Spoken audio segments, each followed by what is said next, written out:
Good morning प्यारे बच्चों, कैसे हो आप सभी। आशा करता हूँ कि आप सभी स्वस्थ होंगे, अपनी सेहत का ख्याल रख रहे होंगे और साथ साथ में कुछ मात्रा में पढ़ाई भी कर रहे होंगे। तो बच्चों, पहले पार्ट के अंदर हमने पढ़ लिया था संतुलित भोजन और मानव स्वास्थ्य। आज अपने इस दूसरे पार्ट के अंदर जो आज के टॉपिक होंगे वो टॉपिक होंगे प्रोटीन कुपोषण और खनिज लवणों के बारे में पढ़ेंगे, यानी उनसे कुपोषण से कौन कौन से रोग होते हैं और खनिज लवण हमारे शरीर में क्या कार्य करते हैं। और साथ ही हमारा टॉपिक होगा, आज का लास्ट टॉपिक होगा जल का। तो चलो बच्चों शुरू करते हैं अपने। तो सबसे पहले प्रोटीन के बारे में देख लेते हैं कि जो प्रोटीन होते हैं वो किससे निर्मित होते हैं। प्रोटीन किससे निर्मित होते हैं? अमीनो अम्ल से, क्योंकि प्रकृति के अंदर जीवों के निर्माण में इस तत्व की सबसे ज़्यादा महत्वपूर्ण भूमिका रही है, इसलिए इसके उपनाम है, इसको जीवन अणु भी कहा जाता है और निर्माणकारी तत्व भी कहा जाता है। ये इनके उपनाम होते हैं प्रोटीन के, जीवन अणु या फिर निर्माणकारी तत्व। उसके बाद में खोजकर्ता ब्रिजिलियस नामक वैज्ञानिक ने, एक और वैज्ञानिक था सहयोगी मुल्डर, जिसके साथ मिलके 1838 में प्रोटीन की खोज की थी। उसके बाद इसके स्रोत के अंदर दूध, दालें, अंडा इत्यादि, यानी सारे इसके क्या होते हैं? स्रोत होते हैं जिनमें ये प्रोटीन पाए जाते हैं। दालों के अंदर बात करें तो सोयाबीन में 56% प्रोटीन पाई जाती है। और आपको पहले बताया था कि एक कप के अंदर अगर देखा जाए, एक कप दाल के अंदर अगर देखा जाए तो उसमें कम से कम 256 ग्राम प्रोटीन पाई जाती है। तो कार्य इसका एंजाइम के रूप में ये जैव उत्प्रेरक का कार्य करते हैं। जैव उत्प्रेरक जो जितने भी, ये ज़रूरी नहीं है कि जितने भी एंजाइम होते हैं वो सारे प्रोटीन होते हैं, क्योंकि सभी एंजाइम प्रोटीन नहीं होते हैं, लेकिन कहीं ना कहीं जैव उत्प्रेरक के रूप में एंजाइम जो होता है, एंजाइम एक प्रकार से प्रोटीन के रूप में कार्य करता है। जैसे माल्टोज है, ग्लूकोज है, ये सारे के सारे जैव उत्प्रेरक होते हैं जो कार्य करते हैं। उत्प्रेरक आपको पता ही है, अगर नहीं पता तो उत्प्रेरक उसे बोलते हैं जो अभिक्रिया के वेग को या तो कम कर देगा या ज़्यादा कर देगा, यानी कि एक प्रकार से अभिक्रिया के वेग को नियंत्रित करने में महत्वपूर्ण भूमिका निभाते हैं उत्प्रेरक। उसके बाद में कार्य में अगला देखें तो सबसे मुख्य कार्य है कोशिका और ऊतकों की संरचना का निर्माण करने में ये महत्वपूर्ण भूमिका निभाते हैं। कोशिका और ऊतकों की संरचना में ये निर्माण करते हैं, इसलिए एक प्रकार से इनको कहा जाता है निर्माणकारी तत्व। तो अगला बच्चों, प्रोटीन कुपोषण यानी कि प्रोटीन की कमी से कौन कौन से रोग होते हैं, किस पे प्रभाव डालते हैं। जैसे कि छोटे बच्चे होते हैं वो प्रभावित होते हैं सबसे ज़्यादा, गर्भवती महिलाएं प्रभावित होगी। उसके अलावा आपकी उम्र के जो बच्चे होते हैं किशोरावस्था के अंदर, वो भी एक प्रकार से प्रभावित होते हैं। ठीक है, किशोरावस्था आपको पता ही है कि वो एज जिसके अंदर लगभग 3 शब्द का प्रयोग होता है, जैसे 13, 14, 15, 16, 17, 18 या 19 तक ये जो अवस्था होती है ये आपकी टीन एज यानी कि किशोरावस्था होती है। उसके बाद में रोग कौन कौन से होते हैं प्रोटीन की कमी से, वो देखते हैं। क्वाशियोरकोर और मृत्समस रोग, यानी ये जो रोग होते हैं ये एग्ज़ाम के लिए बहुत ज़्यादा महत्वपूर्ण है। इसमें प्रश्न बन जाते हैं कि क्वाशियोरकोर मृत्समस रोग के प्रत्येक के 2-2 लक्षण लिखिए। तो आपके सामने यहाँ पे कई लक्षण है। सबसे पहले तो ये किस कारण से होते हैं। क्वाशियोरकोर भोजन में प्रोटीन की जो कमी होती है, यानी कि मात्रा में कमी होती है, उसके कारण पैदा होता है क्वाशियोरकोर रोग। और ये लगभग 1 से 3 वर्ष के जो बच्चे होते हैं उनमें ये रोग होता है। और इसके जो लक्षण है, जैसे वज़न कम हो जाएगा, स्वभाव चिड़चिड़ा हो जाएगा, यानी बात बात पे बच्चे का रोना, बिना कारण के ही रोना, त्वचा पीली पड़ जाएगी। फिर उसके बाद में वो त्वचा पीली से काली पड़ जाएगी और काली के बाद में वो त्वचा शुष्क यानी कि सूख जाएगी, उसके बाद में फट जाती है। यानी त्वचा सबसे पहले पीली पड़ेगी, उसके बाद में उसका कलर चेंज होगा, काली हो जाएगी, उसके बाद में शुष्क हो जाएगी, उसके बाद में ये फट जाएगी, दरारें आ जाएगी इसमें। शरीर में सूजन पैदा होती है इस रोग के अंदर। इसका खास लक्षण बच्चे के पेट का फूलना, यानी बाकी जो अंग होते हैं उसमें कोई सूजन नहीं आती है, विशेष तौर पे पेट में सूजन आती है और ये इसका विशेष लक्षण होता है क्वाशियोर रोग का। उसके बाद में बच्चे के मस्तिष्क का पूर्ण विकास नहीं हो पाता, जिसके कारण वो अनेक रोगों से ग्रस्त हो जाता है। यानी बच्चे का मानसिक विकास पूरी तरीके से इस रोग में प्रभावित होता है। उसके बाद देखते हैं अपने मेरस्मस रोग। मेरस्मस रोग लगभग 1 वर्ष से जो कम बच्चे होते हैं, 1 वर्ष से कम आयु के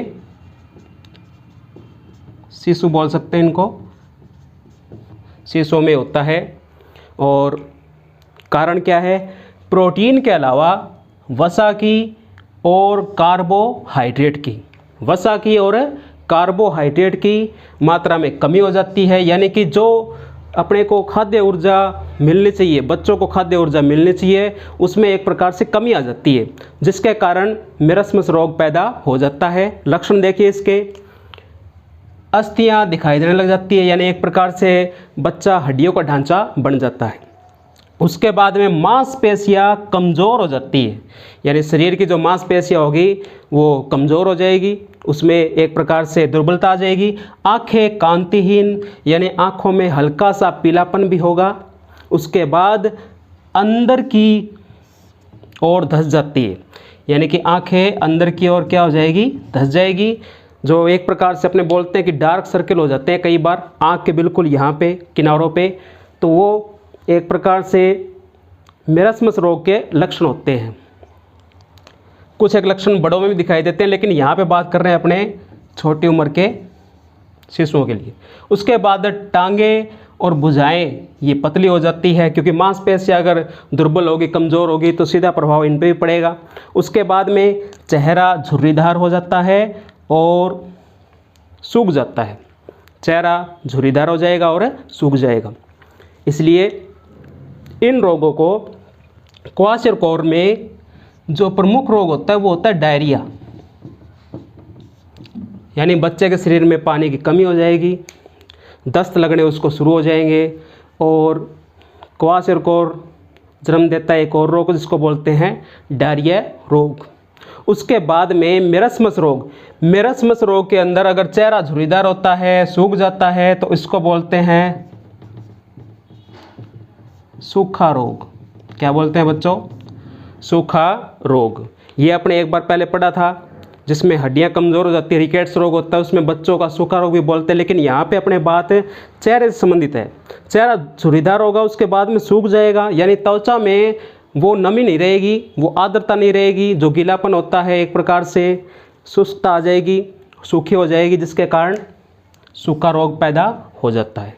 तो ये बच्चों प्रोटीन की कमी से होने वाले रोग ये वेरी इंपॉर्टेंट है एग्ज़ाम के लिए, विशेष तौर पे 2 नंबर के आते हैं, तो आप नोट डाउन कर लो इसको।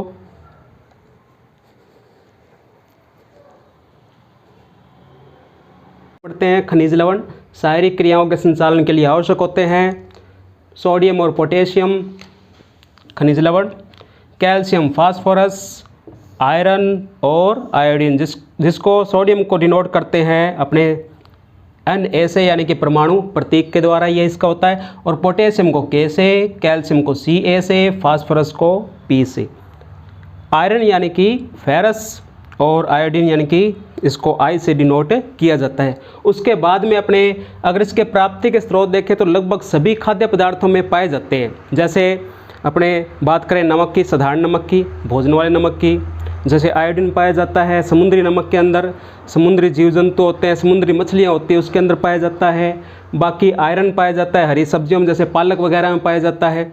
उसके अलावा कैल्शियम, फास्फोरस दूध में पाए जाते हैं। और सोडियम, पोटेशियम साधारण नमक के अलावा जितने भी ये खाद्य पदार्थ, अनाज होते हैं, सूखे मेवे होते हैं, यानी यकृत, लीवर भी होता है उसके अंदर भी पाए जाते हैं। और उसके अलावा जैसे गुड़ है, ये सारे के सारे जिसमें खाद्य पदार्थ होते हैं उन सब में कहीं ना कहीं खनिज लवण की उपस्थिति होती है। उसके बाद में ये तो हो गए अपने खनिज लवण। उसके बाद में इनके कार्य क्या होते हैं वो देख लेते हैं अपने। कार्य जैसे सोडियम और पोटेशियम का कार्य होता है तंत्रिकीय आवेगों का संचरण। तंत्रिकीय आवेगों का संचरण करते हैं, यानी कि तंत्रिका जो कोशिकाएं होती है वहाँ से इन आवेगों का संचरण होता है। कौन कौन से खनिज लवणों से? सोडियम और पोटेशियम। वहाँ पे आयन के रूप में काम करेंगे। उसके बाद में मांसपेशियों में कुंचन, क्योंकि मांसपेशियाँ भी श्वसन करती है, उनको भी एटीपी ऊर्जा की आवश्यकता होती है, और उसी एटीपी ऊर्जा के अंदर जिन खनिज लवणों की आवश्यकता होती है होते हैं सोडियम और पोटेशियम। उसके बाद में 3 नंबर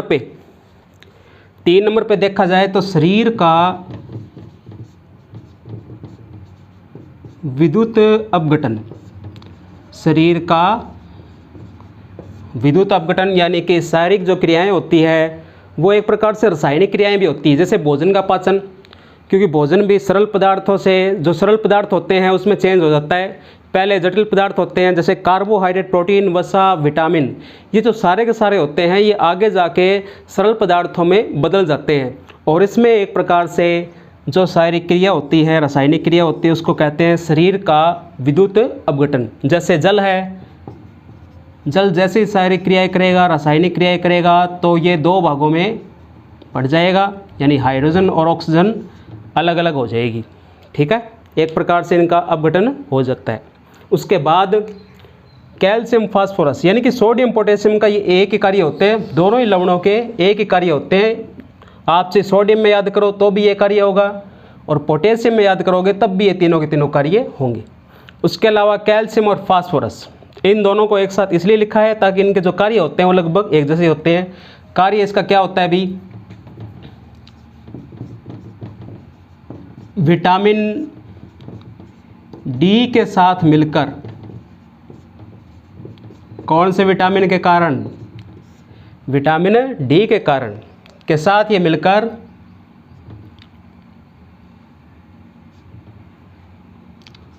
हड्डियों और दांतों को, यानी कि अस्थियों और दांतों को मजबूती प्रदान करते हैं ये खनिज लवण।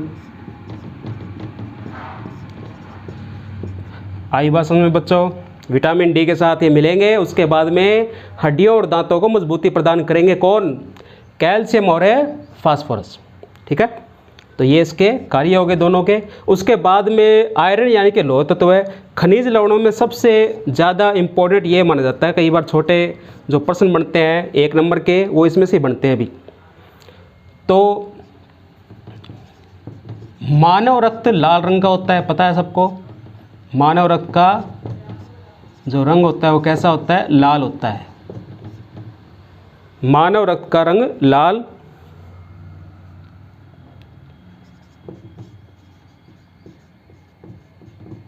हीमोग्लोबिन, ये नाम है हीमोग्लोबिन।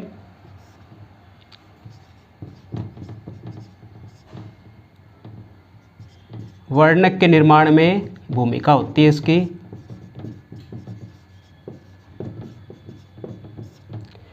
यानी मानव रक्त का रंग लाल होता है हीमोग्लोबिन के कारण, और ये जो वर्णक होता है उसके निर्माण में महत्वपूर्ण भूमिका किसकी होती है? आयरन की होती है, यानी कि लोह तत्व की होती है।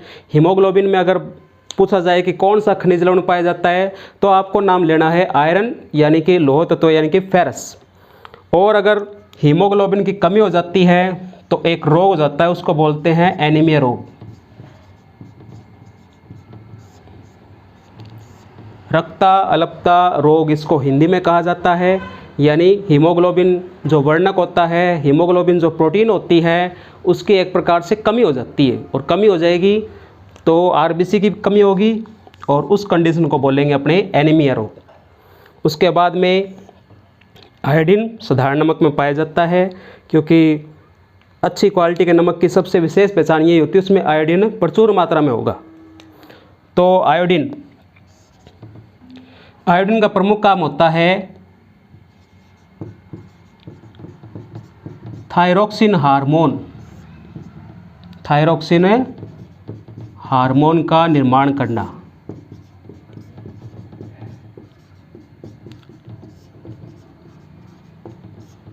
थायरोक्सिन हार्मोन का निर्माण किसके द्वारा होता है? आयोडीन के द्वारा, यानी कि थायरोक्सिन हार्मोन के अंदर आयोडीन तत्व पाया जाता है और इसका संबंध होता है थायराइड ग्रंथि से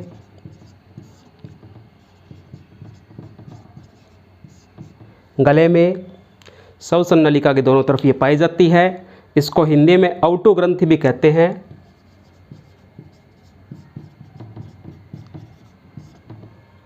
और इस ग्रंथि में सूजन आ जाती है जिससे गला सूज जाता है और उस कंडीशन को बोलते हैं घेंगा रोग। कौन सा रोग बोलते हैं बच्चों? घेंगा रोग, जिसको गाइटर भी कहा जाता है और गलगंड रोग भी कहा जाता है। ये रोग किस खनिज तत्व की कमी से होता है? तब नाम लेना है आयोडीन का। अगर ये पूछे कि किस हार्मोन की कमी से होता है, तब आपको नाम लेना है थायरोक्सिन हार्मोन। तो आप ये नोट डाउन कर सकते हैं या फिर स्क्रीनशॉट ले सकते हैं।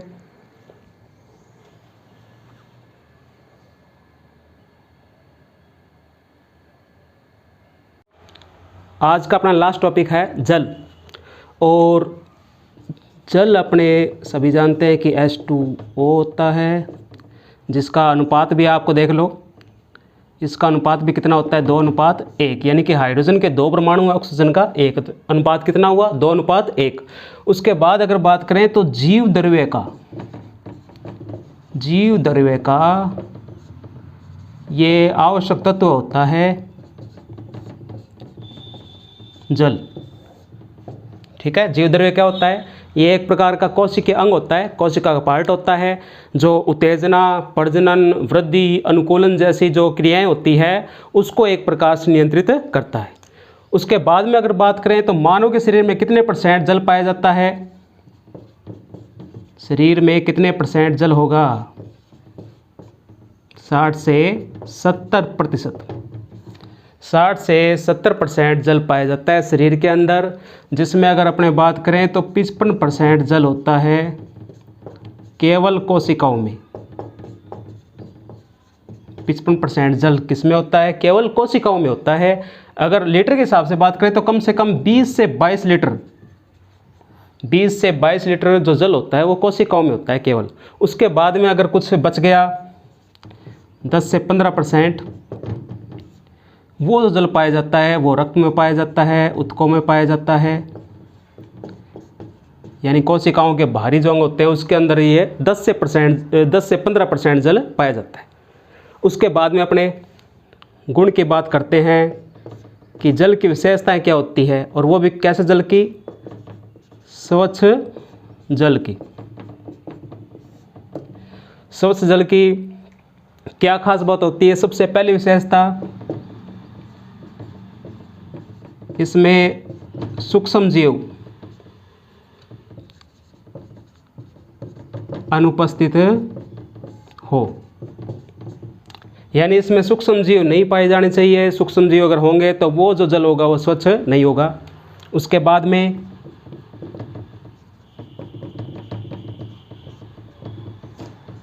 आँखों से देखे जाने वाले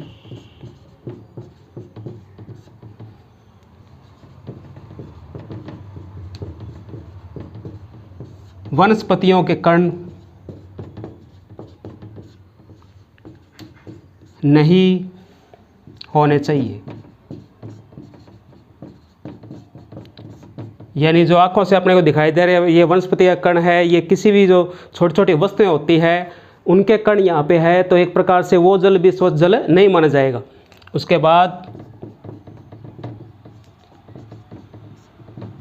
जल का जो पीएच मान होता है, पीएच मान बच्चों एक स्केल होता है जिसके अंदर ये पीएच मान होता है। यानी हाइड्रोजन जो अणु होते हैं, हाइड्रोजन जो आयन होते हैं, उनका ऋणात्मक लघुगुणक कहलाता है पीएच मान। वो अपने पढ़ेंगे 5वें लेसन के अंदर अम्ल क्षार वाले में। तो पीएच मान संतुलित होना चाहिए जल का, और वो पीएच मान होता है 7। यानी जल ना तो अम्लीय होता है न ही क्षारीय। जल ना तो अम्लीय होगा और ना ही क्षारीय होगा। इसका जो माध्यम होता है वो कैसा होता है? उदासीन माध्यम होता है। क्योंकि आपको शुरुआत में बताया था जल का अपने आप में ना तो कोई रंग होता, ना कोई स्वाद होता, ना कोई गंध होती, इसलिए इसका पीएच मान क्या होता है? संतुलित होता है। उसके बाद में जल में अधिक से अधिक मात्रा में यानी पर्याप्त मात्रा में प्राणवायु यानी कि ऑक्सीजन गैस घुली हुई हो। जल में अधिक से अधिक मात्रा में ऑक्सीजन जो गैस है वो घुली होनी चाहिए, जिसके कारण जो जल होता है वो स्वच्छ माना जाता है। उसके अलावा इसमें कुछ जीवाणु भोजी भी होते हैं, जैसे गंगा नदी होती है, उसमें ऑक्सीजन गैस की मात्रा तो ज़्यादा होती है। उसके अलावा उसमें बैक्टीरियोफेज पाए जाते हैं यानी कि जीवाणु भोजी, जिसके कारण जो गंगा का जो जल होता है वो पवित्र माना जाता है, साफ माना जाता है, स्वच्छ माना जाता है। तो ये बच्चों इसके गुण हो गए। ये गुण आपको याद करने, इसकी विशेषता याद करनी है। एग्ज़ाम में इसकी विशेषताएं पूछ लेते हैं। तो सबसे जो प्रभावी विशेषता अगर देखी जाए तो ये जो दोनों की दोनों विशेषता है ये आप लोग याद कर सकते हो। वैसे आपकी चॉइस है, क्योंकि 4 की 4 विशेषताएं हैं। एग्ज़ाम में पूछ लेते हैं, विशेषताओं वाला एक प्रश्न आ जाता है गुण वाला। तो उसके बाद अपने देखते हैं कि जल के जो कार्य होते हैं वो क्या होते हैं, कि जल क्या क्या कार्य करता है। जैसा कि पता है गर्मी के समय में पसीना वगैरह ज़्यादा आता है और उसी दौरान अपने को जल का सेवन करना चाहिए। डॉक्टर सलाह देता है कि 8 से 10 गिलास पानी पीना चाहिए, लेकिन जो ज़्यादा परिश्रम करता है उसको ज़्यादा मात्रा में जल की आवश्यकता भी होती है।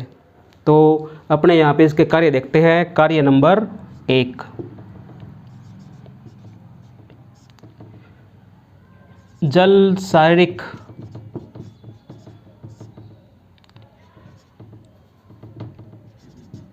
ऊर्जा बनाए रखता है,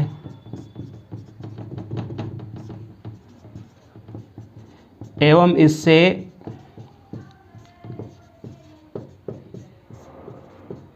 पथरी होने की संभावना भी कम हो जाती है।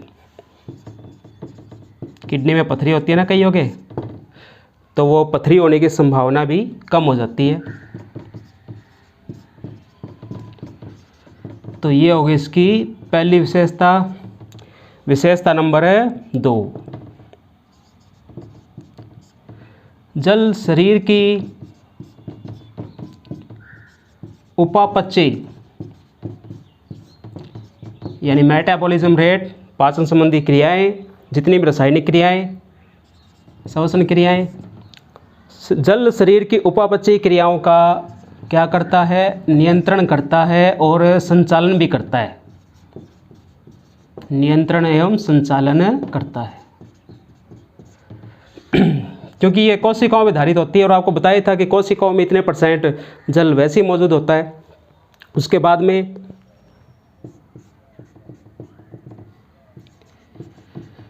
जल शरीर की अनावश्यक चर्बी को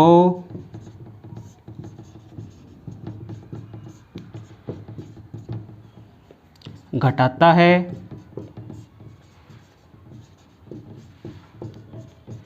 जिससे मोटापा नहीं आता है।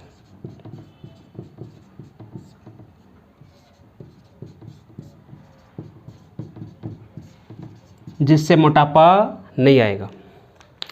तो आप इसको नोट डाउन कर सकते हैं या स्क्रीनशॉट ले सकते हैं।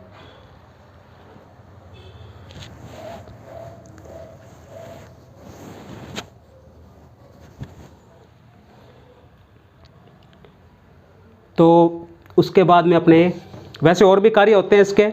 और कार्य अगर देखा जाए तो अपने जितने भी विषैले पदार्थ होते हैं शरीर के अंदर, वो एक प्रकार से पसीने के माध्यम से बाहर निकलते हैं या मल मूत्र के माध्यम से बाहर निकलते हैं, तो उन क्रियाओं का नियंत्रण भी कौन करता है? जल ही करता है। तो एक प्रकार से जल के ये कार्य होते हैं। एग्ज़ाम में पूछ लेते हैं तो कम से कम 2 कार्य आपको वहाँ पे लिखने होते हैं।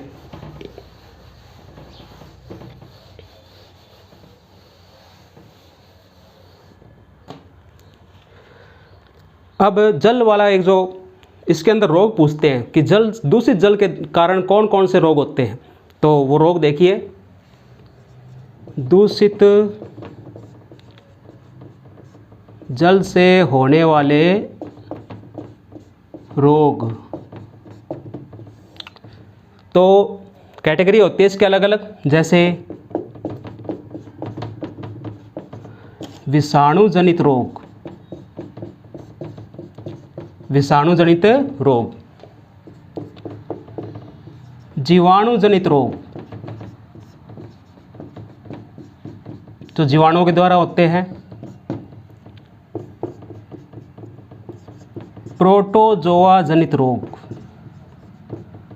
प्रोटोजोआ जनित रोग।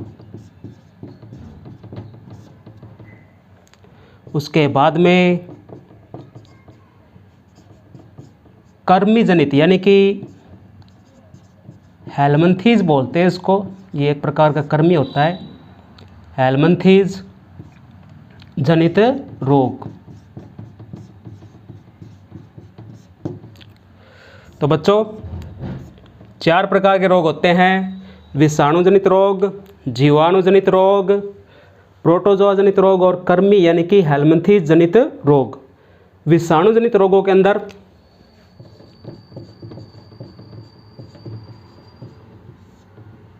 पीलिया रोग, जिसको हिपेटाइटिस भी बोलते हैं, जिसको क्या बोलते हैं? हिपेटाइटिस रोग भी बोलते हैं। ये वायरस के द्वारा होता है, इसके वायरस का नाम भी हिपेटाइटिस वायरस ही होता है और ये एक प्रकार से यकृत को प्रभावित करता है।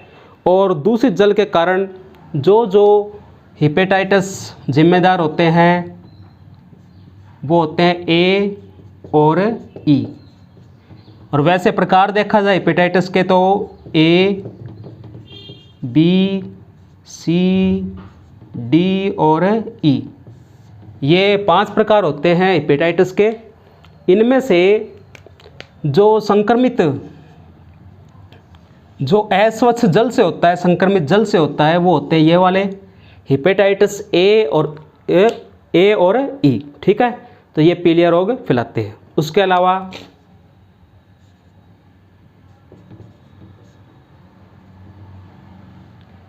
अलावा बात करते हैं खसरा।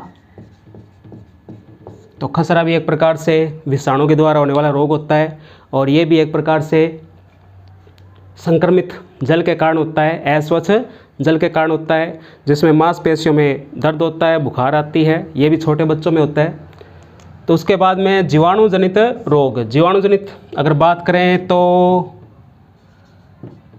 हैजा, जीवाणु जनित में बात करें तो कौन सा रोग होता है? हैजा, जिसको कोलेरा रोग भी बोलते हैं। और साथ में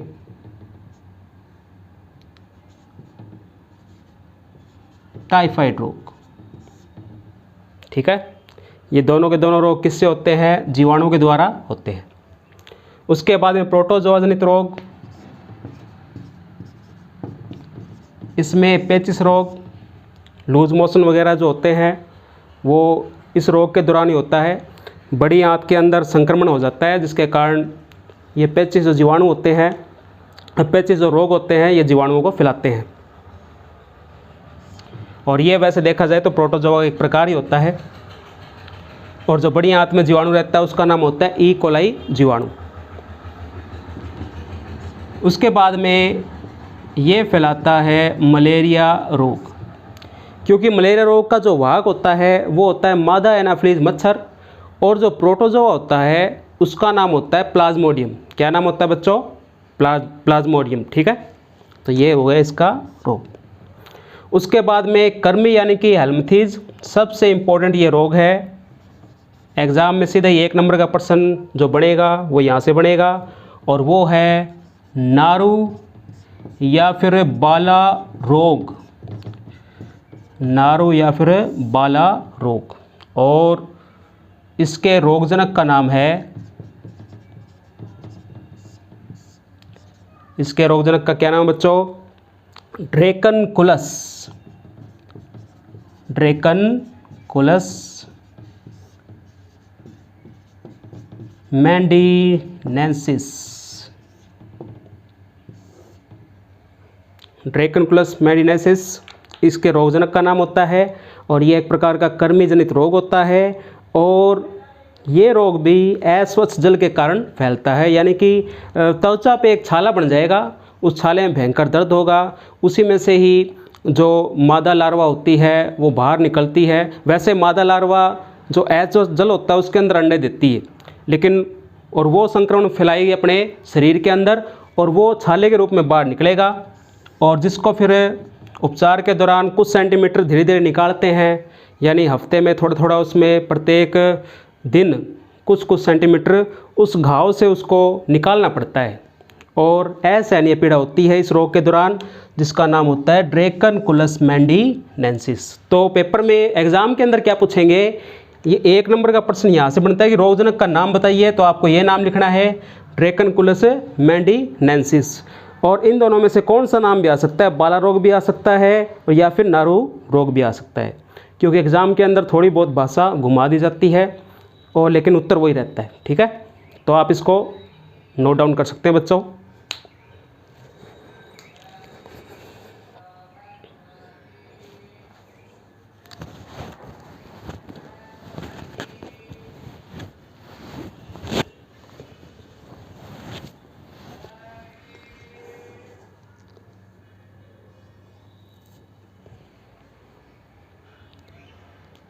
तो ये आज के टॉपिक थे, आई होप आपको समझ में आए होंगे। और ये अपना सेकंड पार्ट जो यहीं पे पूरा होता है, अगले पार्ट में मिलेंगे इसी लेसन के साथ में। और अब जो पहले से पूछे गए प्रश्न, मेरे को उम्मीद है कि आप लोगों ने वो जवाब दिए होंगे। तो वो प्रश्न कौन कौन से थे? एक था नॉन पर्सन, एक था अननोन पर्सन। तो नॉन पर्सन के अंदर क्या पूछा गया था कि नींबू के अंदर कौन सा विटामिन पाया जाता है। जैसे कि आपको पहले बताया था कि नींबू के अंदर जो विटामिन पाया जाता है उसका संबंध एस्कॉर्बिक अम्ल से होता है, और वो है विटामिन सी। क्योंकि डॉक्टर लगभग सलाह ये देता है कि खट्टे फलों का सेवन करें। अगर मसूड़ों में सूजन है, मुख संबंधी समस्या है, तो उसमें खट्टे फलों का सेवन करना चाहिए। अगला जो अननोन क्वेश्चन पूछा था उसका जवाब वैसे देखा जाए तो मैंने आज के टॉपिक में दे दिया था, अगर किसी ने गौर किया हो तो। खाद्य ऊर्जा की जो इकाई होती है, यानी कि एक प्रकार से माप होती है, यानी कि जो भोजन हम ग्रहण करते हैं उसको कैलोरी में मापा जाता है। किस में मापा जाता है? कैलोरी के अंदर। तो उसका सही जवाब होगा खाद्य ऊर्जा की जो माप होती है, इकाई होती है, वो होती है कैलोरी। कैलोरी की अगर बात की जाए तो कार्बोहाइड्रेट के अंदर 1 ग्राम के अंदर 4 कैलोरी होती है। किस में होती है? 1 ग्राम जो कार्बोहाइड्रेट होता है उसमें 4 कैलोरी होती है। और प्रोटीन की बात की जाए तो 1 ग्राम के अंदर 4.2 कैलोरी होती है। यानी कि आप जैसे जीव जंतुओं के लिए जिनकी उम्र लगभग 14 से 19 साल या 18 साल है के बीच में है, तो उसमें भी अगर देखा जाए तो कम से कम इतने प्रोटीन की आवश्यकता होती है, और ये कैलोरी के रूप में प्राप्त होती है। तो आई होप आपको ये क्लास पसंद आई होगी। तो अपना ध्यान रखिए, स्टे सेफ, स्टे होम। मिलते हैं अगले टॉपिक के अंदर, अगली क्लास के अंदर, और आज के जो क्वेश्चन होंगे वो आपको मिल जाएंगे जैसे ये क्लास पूरी हो जाएगी। तो अपना ध्यान रखिए, पढ़ाई करते रहिए। Take care.